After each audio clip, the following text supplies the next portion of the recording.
Now you talked a little bit about fear and the lessons we teach our children. Can you expand upon that?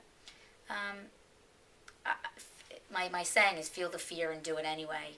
And we want to teach our children um, things that we're capable of doing ourselves. And we would want our children to walk into that party not knowing anybody because they're going to do it all the time. And it's hard to teach our children how to do that if we're not capable of doing it ourselves. And going back to work is a very scary thing, and we need to trust that we're going to be great, just like we teach our children they're going to be great.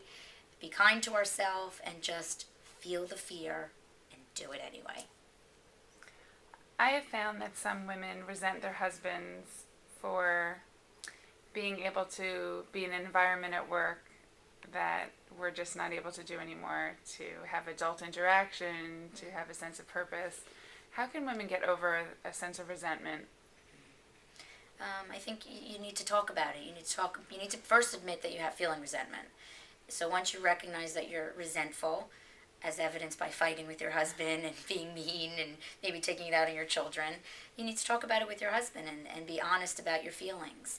And then once you recognize that you're resentful, realize that you have choices. You're not trapped in your house, and to do whatever you need to do to get out, to not be resentful. May it be go for a walk, go for a cup of coffee, go sit at the library, read a book. It doesn't have to be about getting a job. It's just about getting out and doing something for yourself so you don't feel trapped and helpless in your household while your husband's running out doing whatever he wants to do. And how can women manage stress or anxiety, whether it be work-related stress at home or anxiety about going back to work?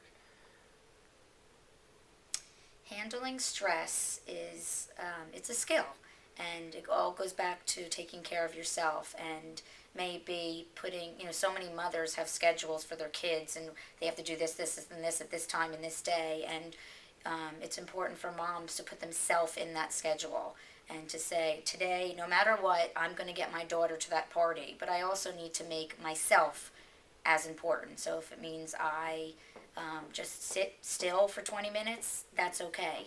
And to take deep breaths and just calm down and try to laugh as often as you can. And I mean, with my own children, I made a promise to myself I was going to make my child laugh every single day, no matter what I did.